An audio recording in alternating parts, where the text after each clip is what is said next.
Hello guys, welcome to the city and fork. నేను ప్రభాకర్ చింతల. ఇవాళ ఒక మంచి యూస్ఫుల్ ఇన్ఫర్మేషన్ తోటి అయితే నేను మళ్ళీ మేము ముంగట్కి వచ్చిన. సో అది ఏందో తెలుసుకునే ముందు అయితే ఛానల్ని సబ్స్క్రైబ్ చేసుకోండి, కొత్త వాళ్ళు ఎవరైనా చూస్తుంటే. సో వీడియోని లైక్ చేయడం మర్చిపోకండి, కామెంట్ చేయండి, షేర్ కూడా చేయండి. మంచి మంచి ఇన్ఫర్మేషన్ ఉంటుంది దుబాయ్ జాబ్స్కి సంబంధించి నా ఛానల్లో. సో వీడియోని అయితే స్టార్ట్ చేద్దాం. స్కిప్ చేయకుండా లాస్ట్ వరకు చూడండి. మంచి యూస్ఫుల్ ఇన్ఫర్మేషనే. నేను మీకు లాస్ట్ టైము దుబాయ్కి జాబ్స్ ఎట్లా అంటే దుబాయ్కి వచ్చే జాబ్స్ ఎట్లా వెతుకోవాలి విజిట్ వీసా మీద అని చెప్పిన. సో దానికి కంటిన్యూగా ఇంకా కొంచెం ఇన్ఫర్మేషన్ తోటి అయితే ఈ వీడియో ఉంటుంది. సో స్కిప్ చేయకుండా మొత్తం చూడండి. ఇప్పుడు దుబాయ్కి వచ్చి విజిట్ వీసా మీద వచ్చి జాబ్ వెతుక్కుంటారు కదా, వాళ్ళకైతే నేను మల్టిపుల్ ఆప్షన్స్ చెప్తాను. దుబాయ్కి వచ్చి జాబ్ ఎట్లా వెతుక్కోవాలి, ఎట్లా వెతుక్కుంటే వస్తాయి, ఎట్లాంటి ఆప్షన్స్ ఇక్కడ ఉంటాయని అయితే చెప్తాను నేను ఇప్పుడు. సో ఫస్ట్ ఏంటి, ఎప్పుడైనా అందరు చేసేది ఏంది, బీటెక్ చేసిన వాళ్ళు, డిప్లొమా చేసిన వాళ్ళు, డిగ్రీ చేసిన వాళ్ళు, మీకు ఏదన్నా మంచి ఎక్స్పీరియన్స్ స్కిల్స్ ఉంటే మాత్రం దుబాయ్కి వచ్చేస్తున్నారు. విజిట్ వీసా మీద వచ్చి ఇక్కడ జాబ్స్ వెతుక్కుంటున్నారు. ఫస్ట్ ప్రాసెస్ అది. So 30 days, 60 days, 90 days, 3 monthsది 3 months visa ఏదన్నా. ఇప్పుడు 2 months ఉంది అది. ఆ వీసా పెట్టుకొని ఇండియా నుంచి అయితే వచ్చి మీరు జాబ్స్ వెతుక్కోవచ్చు ఇక్కడ. అది ఇంకొకటి. సెకండ్ది ఏంటంటే దుబాయ్ గవర్నమెంట్ రీసెంట్గానే జాబ్ సీకర్స్ వీసా కూడా తీసుకొచ్చింది. చాలామందికి అది తెలుసు. తెలియని వాళ్ళు ఎవరైనా ఉన్నా కూడా చూడండి వీడియో. దుబాయ్లో జాబ్ కోసం వచ్చే వాళ్ళు ఎవరైతే ఉంటారో, స్పెషల్గా గ్రాడ్యుయేషన్ చేసిన వాళ్ళకి జాబ్ సీకర్స్ వీసా అనేది ఇస్తుంది. అది 60 days, 90 days, 120 days అంత డ్యూరేషన్లు ఇస్తుంది. దాని ప్రైస్ కూడా ట్రావెల్ ఏజెన్సీలో తెలుసుకోండి. కొంచెం వేరియేషన్ ఉంటుంది కదా, అక్కడ నుంచి ఇక్కడ, ఇక్కడ నుంచి అక్కడ కొంచెం. సో జాబ్ సీకర్స్ వీసా కూడా వచ్చింది. జాబ్ సీకర్స్ వీసా మీద కూడా వచ్చి జాబ్ ఎత్తుకోవచ్చు. దీని మీద వస్తేనైతే బెనిఫిట్ చాలా ఉంటాయి. ఇప్పుడు ఏంది, విజిట్ వీసా మీద రావాలనుకుంటే మీకు ఇక్కడ ఎవరైనా స్పాన్సర్ ఉండాలి. లేకపోతే ట్రావెల్ ఏజెన్సీకి వెళ్తే వాళ్ళు ఏదో ఒక హోటల్ నుంచి స్పాన్సర్షిప్ ఇచ్చి, ఎయిర్లైన్స్ నుంచి స్పాన్సర్షిప్ ఇచ్చి వీసా ఇస్తారు. వీసా అప్రూవ్ అయినాక మీరు వచ్చి వెతుక్కోవాలి. మెయిన్గా ఒకటి ఏంటంటే, దుబాయ్లో విజిట్ వీసా మీద జాబ్స్ సెర్చ్ చేయడం అనేది ఇల్లీగల్. అది ఓన్లీ విజిటింగ్ పర్పస్ కాబట్టి అది. ఇప్పుడు జాబ్ సీకర్స్ వీసా తీసుకుంటే మాత్రం చాలా బెనిఫిట్స్ ఉంటాయి. మీరు జాబ్స్ వెతుక్కోవచ్చు. మీరు ఒకవేళ ఎవరన్నా ఎక్కడన్నా చెకింగ్లో మీకు దొరికినా కూడా మీకు ప్రాబ్లం ఏముండదు. మీ దగ్గర జాబ్ సీకర్స్ వీసా ఉంది కాబట్టి జాబ్ వెతుక్కోవచ్చు ఈజీగా. కానీ దీనికి మాత్రము ఎడ్యుకేషన్ సర్టిఫికేట్స్ అయితే ఖచ్చితంగా అటెస్టేషన్ చేసి ఉండాలి. జాబ్ సీకర్స్ వీసా అప్లై చేసేటప్పుడు అయితే డాక్యుమెంట్స్లో passport, photos, attested education certificates ఖచ్చితంగా ఉండాలి. ఇంకొకటి ఏంటంటే, మీకు ఇక్కడ స్టెబిలిటీ ఉండడానికి అమౌంట్ ఉంటుంది కదా, ఆ అమౌంట్ కూడా మీరు కొన్నిసార్లు వాళ్ళు అడుగుతారు ఇమిగ్రేషన్లో కానీ ఇండియాలో కానీ, మీకు అక్కడ ఉండడానికి అమౌంట్ ఎట్లా అని దాని గురించి కూడా అడుగుతారు. సో స్టెబిలిటీ అమౌంట్ కూడా ఉండాలి మీకు. అంటే అమౌంట్లో స్టేబుల్ ఉండాలి, మీరు మేనేజ్ చేసుకోగలుగుతాం ఇక్కడికి వచ్చి మళ్ళీ ఇబ్బంది పడమన్నట్టు. జాబ్ సీకర్స్ వీసా అయితే చాలా యూస్ఫుల్ ఉంది. ఇంకా దీని డ్యూరేషన్ వచ్చేసి కూడా 120 days, అంటే 4 months దగ్గర అంతసేపు కూడా వెతుక్కోవచ్చు మీరు మంచిగా. ఇప్పుడు విజిట్ వీసా మీద అయితే 90 days, అంటే 3 months. ఇది 4 months. కానీ దీనికి చాలా డిఫరెన్స్ ఉంది. కానీ కాకపోతే జాబ్ సీకర్ దానికి ఖచ్చితంగా ఎడ్యుకేషన్ సర్టిఫికేట్ అయితే అటెస్టెడ్ ఉండాలి. ఇది మెయిన్. మీ ట్రావెల్ ఏజెన్సీలో, మీ దగ్గర ఉన్న ట్రావెల్ ఏజెన్సీలో అయితే తెలుసుకోండి. మెయిన్గా గ్రాడ్యుయేషన్ నుంచి వచ్చే వాళ్ళకైతే అది ఈజీగా ఉంటుంది. ఎందుకంటే విజిట్ వీసా మీద వచ్చి ఇక్కడ ప్రాబ్లం అయితే ఇప్పటివరకు ఎక్కడ రాలేదు. కానీ ఇల్లీగల్ ఎప్పుడేమొస్తుందో మనకు తెలియదు కాబట్టి జాబ్ సీకర్ వీసా అనేది ఉంది, కొత్త ఆప్షన్ కాబట్టి దాంట్లోనైతే మీరు ఖచ్చితంగా యూజ్ చేసుకోండి. సరే, ఇప్పుడు జాబ్ సీకర్స్ వీసా అయిపోయింది, విజిట్ వీసా మీద జాబ్స్ అయిపోయింది. చాలామంది ఏం చేస్తారు, జాబ్ వెతుక్కొని టైం అయిపోతుంటుంది. మీరు ఇక్కడికి వచ్చే ముందు పర్ఫెక్ట్ ప్లానింగ్ ఉండాలి. జాబ్స్ ఎట్లా సెర్చ్ చేసుకోవాలో తెలిసి ఉండాలి. మెయిన్గా దుబాయ్ జాబ్ మార్కెట్కి తగ్గట్టు మీ CV ఆర్ రెజ్యూమ్ ఉండాలి ఖచ్చితంగా. మీరు ఇండియాలో ఉండే CV అట్లా కాకుండా దుబాయ్కి తగ్గట్టు, దుబాయ్ జాబ్ మార్కెట్కి తగ్గట్టు మీ రెజ్యూమే, మీ CV ఉండాలి ఇక్కడ. అట్లా ప్లాన్ చేసుకోండి. ఇక్కడికి వచ్చిన తర్వాత మళ్ళీ ఎట్లాంటి ప్లాన్ లేకుండా జాబ్ వెతుకుతానంటే కొంచెం కష్టమే అవుతుంది.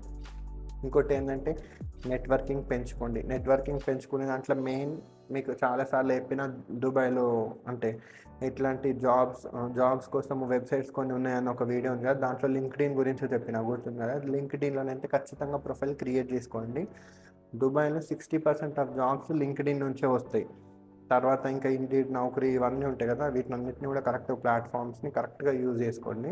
నెట్వర్క్ పెంచుకోవాలనుకుంటే మాత్రం ఖచ్చితంగా లింక్డ్ఇన్ చాలా యూజ్ అవుతుంది. దాంట్లో మీరు మీ ప్రొఫైల్ని పెట్టి మీరు ఏ ఫీల్డ్, దానికి రిలేటెడ్ ఎవరు ఉన్నారో హెచ్ఆర్స్ వాళ్ళని ఫాలో అవుతూ, వాళ్ళకి రిక్వెస్ట్ చేస్తూ మీరు స్కిల్స్ ఇంకా ఇంప్రూవ్ చేసుకున్నారనుకో జాబ్స్ రావడం కొంచెం ఈజీ అవుతుంది. ఖచ్చితంగా యూజ్ చేసుకోండి. ఇండీడ్, నౌకరీ, గల్ఫ్ టాలెంట్, లింక్డ్ఇన్, ఇంకా ఇక్కడ లోకల్ పేపర్ ఉంటుంది కాలేజ్ టైమ్స్ అని, దాన్ని కూడా యూజ్ చేసుకోండి. దాంట్లో కూడా ఏమంటారు క్లాసిఫైడ్స్ వస్తాయి జాబ్స్ గురించి. దీన్ని అంతా కూడా మీరు ఫాలో అవుతుండండి. ఇంకోటి లాస్ట్ ఆప్షన్, ఇప్పుడు మీకు ఇవన్నీ కూడా వర్కౌట్ అవ్వలేదనుకో మీ లాస్ట్ ఆప్షన్ కింద జాబ్ రిక్రూటర్స్ ఉంటారు కదా, వాళ్ళని కూడా అప్రోచ్ అవ్వచ్చు. మీ దగ్గర ఒకవేళ డబ్బు ఉండి మేము ఇట్లా వెళ్తామని అనుకుంటే మీరు దాని త్రూ కూడా వెళ్ళొచ్చు. జాబ్ రిక్రూటర్స్ కొన్ని డబ్బులు తీసుకొని వర్క్ చేసేది ఉన్నాయి, కొన్ని డబ్బులు తీసుకోకుండా కూడా వర్క్ చేస్తుంది. డబ్బులు తీసుకునేది మన ప్రొఫైల్కి తగ్గట్టు జాబ్ వెతుకుతుంది. డబ్బులు తీసుకోలేని వాళ్ళైతే కంపెనీస్ ఉంటాయి కదా, వాళ్ళకి మాకు ఇట్లాంటి ఒక క్యాండిడేట్ కావాలంటే దానికి ఎవరు సూటబుల్ ఉన్నారో ఆ పర్సన్ని తీసుకొని ఇంటర్వ్యూ చేసి వాళ్ళకి కంపెనీకి ఆఫర్ లెటర్ ఇప్పించి జాబ్లో జాయిన్ చేపిస్తారు. సో జాబ్ రిక్రూటర్స్ కూడా ఉంటుంది. మీరు ఒకవేళ ఫస్టే వచ్చి మీరు కష్టపడకుండా మాకు జాబ్ ఇట్లా కావాలంటే ఫస్ట్ నుంచే మీరు ఇంటర్వ్యూకి ఇట్లా అటెండ్ అవుతుంటారు కదా, అంటే ఇండియాలో అప్లై చేస్తున్న సేమ్ టైంలో జాబ్ రిక్రూటర్స్ని కూడా అప్రోచ్ అయ్యి మీ ప్రొఫైల్ వాళ్ళకి ఇచ్చేదనుకో ఫస్ట్లో కూడా అది యూజ్ అవుతుంది. ఒకవేళ మీరు వెతుక్కుంటానేటట్టుంటే లాస్ట్ వరకు జాబ్ రాకపోతే లాస్ట్ ఆప్షన్ కింద జాబ్ రిక్రూటర్స్ని కూడా యూజ్ చేసుకోండి. ఎందుకంటే జాబ్ రిక్రూటర్స్కి అయితే ఒక ఫుల్ అమౌంట్ ఆఫ్ జాబ్స్, వాళ్ళకి అన్ని ఫీల్డ్లో జాబ్స్ ఖచ్చితంగా వాళ్ళ దగ్గర ఉంటాయి కాబట్టి లాస్ట్ ఆప్షన్ కిందనైతే దీన్ని యూజ్ చేసుకోండి. కానీ మీరు ఇక్కడికి వచ్చిన తర్వాత visit visa, job seeker visa, ఏదన్నా వీసా మీద దుబాయ్కి మీరు వచ్చిన తర్వాత ఖచ్చితంగా వెంటనే మీరు జాబ్ చేయడం అంటే జాబ్ హంటింగ్ అయితే స్టార్ట్ చేయాలి. మీరు వచ్చి టైంపాస్ చేస్తా 1 వీక్ ఉంది కదా 10 days తర్వాత చేస్తా అంటే అస్సలు కాదు. ఇంకొక బెస్ట్ టిప్ అంటే బెస్ట్ యూజ్ఫుల్గా అయ్యేది ఏంటంటే ఇండియా నుంచి మీరు ప్రిపేర్ అవుతుంటారు కదా, మీరు దుబాయ్కి రావాలనుకుంటున్నామని ఒక 15 days ముందు నుంచే 15 days ఆర్ 1 month ముందు నుంచే దుబాయ్లో ఉన్న కంపెనీస్కి మీ సీవీస్ ఫార్వర్డ్ చేయండి. జాబ్స్ అప్లై చేసుకోండి. ఇండీడ్లో జాబ్స్ అప్లై చేసుకోండి, మెయిల్ చేయండి మీ సీవీస్. మీకు ఒకవేళ రిజెక్ట్ అయినా కూడా ఎందుకు అవుతున్నాయి అని మీకు కొంచెం బేసిక్ నాలెడ్జ్ ఇస్తుంది. ఒకవేళ అట్లా అయిన తర్వాత కూడా మీరు ఇంప్రూవ్ చేసుకోవచ్చు, దాన్ని ఇంప్రూవ్ చేసుకొని కూడా జాబ్స్ వెతుక్కోవచ్చు మీరు. సో ఫస్ట్ రాగానేనైతే ఖచ్చితంగా మీ ఫీల్డ్కి తగ్గట్టు మీ ఎక్స్పీరియన్స్ తగ్గట్టు కంపెనీస్ ఎక్కడ ఉన్నాయో ఫస్ట్ దాన్ని ఒక లిస్ట్ ప్రిపేర్ చేసుకొని వాటికైతే సీవీస్ పంపుతూ ఉండాలి, రెగ్యులర్గా జాబ్స్ అప్లై చేస్తూ ఉండాలి. మెయిన్గా మీరు దుబాయ్కి వచ్చినాక సిమ్ కార్డ్ తీసుకుంటారు కదా, వెంటనే ఆ నంబర్ సీవీలో అప్డేట్ చేయండి. అది అప్డేట్ చేస్తే ఖచ్చితంగా మీకు కాల్స్ వస్తాయి. నేను వచ్చే ముందు కూడా దుబాయ్ నుంచి ఇండియా నుంచి నేను చాలా జాబ్స్కి అప్లై చేసిన, మెయిల్ కూడా చేసిన. కాకపోతే వాళ్ళు ఇండియా నెంబర్ ఉండడం వల్ల వాళ్ళు అనుకుంటారు కదా వీళ్ళు లోకల్లో లేరు, ఇండియాలోనే ఉన్నారు అనుకొని. సో అట్లా మీరు వెళ్ళిన తర్వాతనే మీరు ఆల్రెడీ సీవీ అన్నీ ప్రిపేర్ చేసుకోండి. ఫస్ట్ మొబైల్ నెంబర్ అప్డేట్ చేయండి. మొబైల్ నెంబర్ అప్డేట్ చేసి మీ ప్రజెంట్ లొకేషన్ దుబాయ్ అని పెట్టారనుకో, వాళ్ళకి ఏమన్నా జల్దీ అంటే అర్జెంటుగా జాబ్ కావాలి అంటే ఎంప్లాయర్ కావాలని అనుకుంటే మాత్రము ఖచ్చితంగా మిమ్మల్ని అప్రోచ్ అవుతారు. మీ స్కిల్స్ అన్నీ వాళ్ళకి సూట్ అయినాయి అంటే ఫస్ట్ మీరు చేయాల్సిన పని అది మొబైల్ నెంబర్ అడ్రస్ అప్డేట్ చేసుకోండి ఫస్ట్ రాగానే. సెకండ్, మీ కంపెనీస్కి మీకున్న స్కిల్స్ని బట్టి మీరైతే హంటింగ్ చేయడం స్టార్ట్ చేయాలి జాబ్ అప్లికేషన్స్ తోటి. మెయిన్గానైతే ఎర్లీ మార్నింగ్ లేచి జాబ్స్ అయితే అప్లై చేయండి. ఎందుకంటే 24 hours తర్వాత ఎవ్రీడే అప్డేట్ అవుతూనే ఉంటాయి. మీరు అంటే ఎక్కువ పోస్టులు రాగానే దానికి మీరు సీవీ పంపించారనుకో ఫస్ట్ మీరు పంపిస్తే మిమ్మల్ని కన్సిడర్ చేసే ఆప్షన్స్ కూడా చాలా ఉంటాయి. ఇది నేను చెప్పాలనుకుంటున్నా. అయితే మళ్ళీ ఒకసారి మెయిన్ పాయింట్స్ అన్నీ చెప్తాను, మళ్ళీ ఒకసారి గుర్తు పెట్టుకోండి. విజిట్ వీసా మీద దుబాయ్ వచ్చిన తర్వాత 3 monthsని ప్రాపర్గా యూజ్ చేసుకోండి. 1 day కూడా వేస్ట్ చేయకండి, ఈవెన్ సండేస్ కూడా. ఎందుకంటే మీరు జాబ్ వచ్చిన తర్వాత లైఫ్ని ఎంజాయ్ చేయొచ్చు, దుబాయ్ని ఎంజాయ్ చేయొచ్చు. కానీ ఫస్ట్ ఈ 3 months అయితే ఫుల్ కష్టపడండి. సెకండ్ అయితే జాబ్ సీకర్స్ వీసాని కూడా యూజ్ చేసుకోండి. ఎడ్యుకేషన్ సర్టిఫికేట్ అటెస్టెడ్ అయి ఉన్న వాళ్ళు, గ్రాడ్యుయేషన్ వాళ్ళకైతే ఇది బెస్ట్ ఆప్షన్, మంచి ఆప్షన్ కూడా.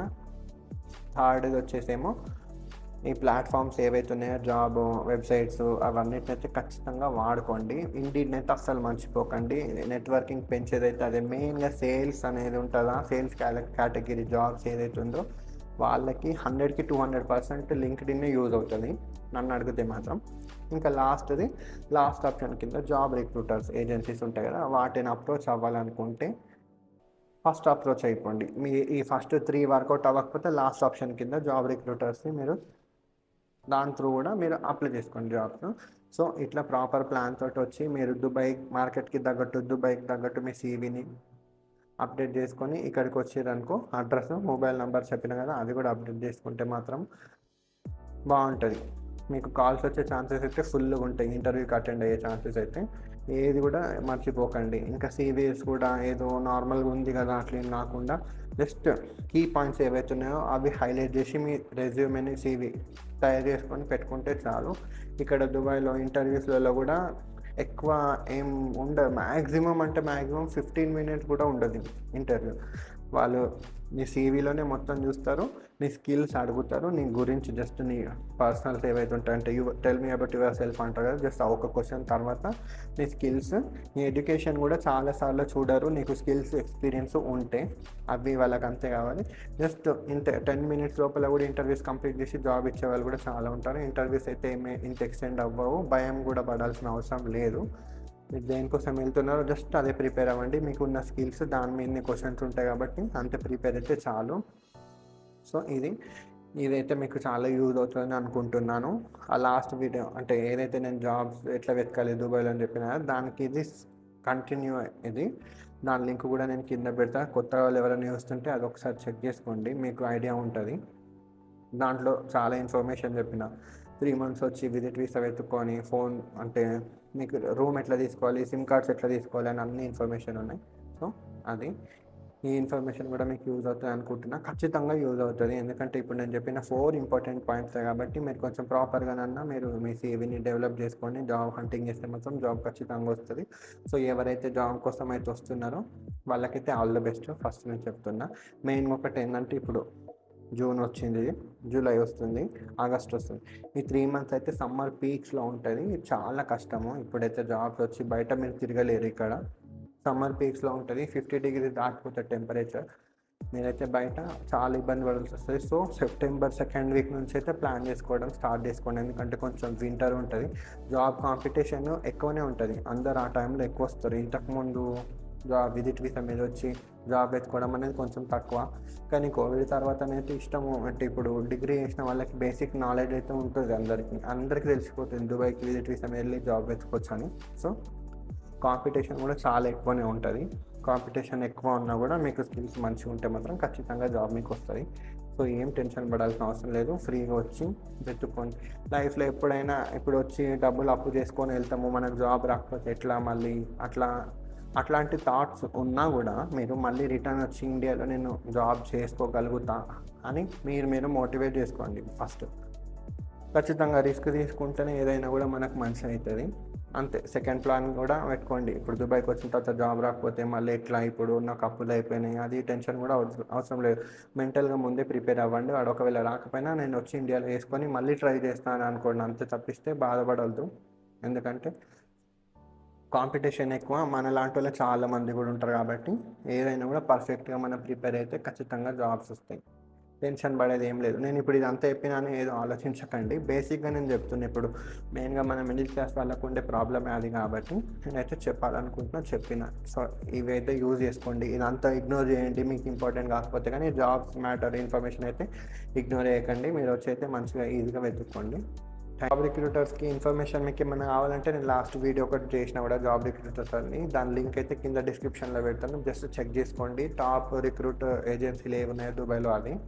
అట్లనే ఇప్పుడు మీకు జాబ్ ప్లాట్ఫామ్స్ చెప్పిన కదా, జాబ్ వెబ్సైట్స్ కానీ, అది కూడా ఆ వీడియో కూడా ఉంది, మీకు కావాలంటే చెక్ చేసుకోండి. అది కూడా డిస్క్రిప్షన్లో కింద లింక్ పెడతా.